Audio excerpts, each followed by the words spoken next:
હિમાચલના કુલ્લુ જિલ્લાના સબ ડિવિઝન બંજરને જોડતો national highway 305 પરનો મેંગલોર પુલ રાત્રિ દરમિયાન સંપૂર્ણપણે નુકસાન પામ્યો હતો। ગઈકાલે રાત્રે સિમેન્ટ ભરેલો એક ટ્રક પુલ પરથી પસાર થઈ રહ્યો હતો। આ દરમિયાન અચાનક આખો પુલ ધરાશાયી થયો હતો અને ટ્રક પણ નીચે ખાડામાં પડી ગયો હતો। સદનસીબે ટ્રકનો ડ્રાઈવર સુરક્ષિત રીતે બચી ગયો।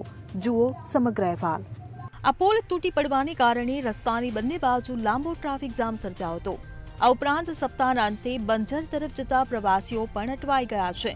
આવી સ્થિતિમાં સ્થાનિક લોકોની ખાડો પાર કરવામાં મદદ કરી રહ્યા છે। માહિતી મળતા જ બંજરના એસડીએમ પણ ઘટનાસ્થળે પહોંચી ગયા હતા અને હવે આ પુલના વૈકલ્પિક બાંધકામ અંગે પણ ચર્ચા ચાલી રહી છે। આ પુલ 1970ની આસપાસ બનાવવામાં આવ્યો હતો અને તે ઓડથી બંજરને જોડતો એકમાત્ર રસ્તો છે। અહીંથી પસાર થવા માટે બીજો કોઈ વૈકલ્પિક રસ્તો નથી।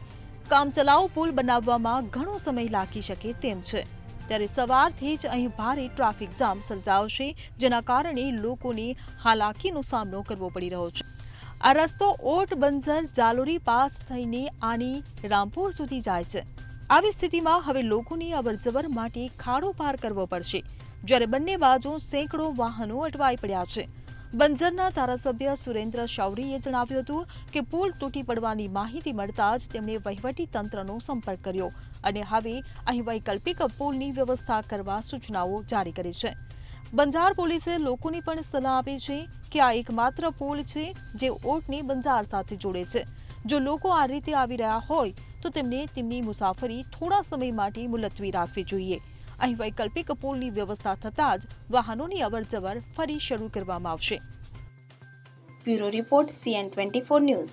હવે જુઓ દેશ દુનિયાની તમામ ખબરો તમારી આંગળીના ટેરવે।